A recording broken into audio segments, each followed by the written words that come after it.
దీపావళి తిథి నాడు దీపం పెట్టడము అంటే ప్రదోష వేళ దాటిపోయిన తర్వాత పెట్టిన దీపం కాదు.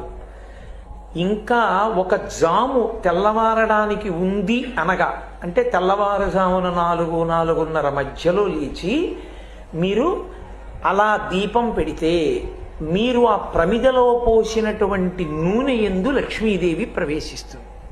తైలే లక్ష్మి. అలా దీపం పెట్టాలంటే అసలు ముందు మీరు స్నానం చేసి ఉండాలా? స్నానం చేస్తే కదా దీపం పెట్టడం.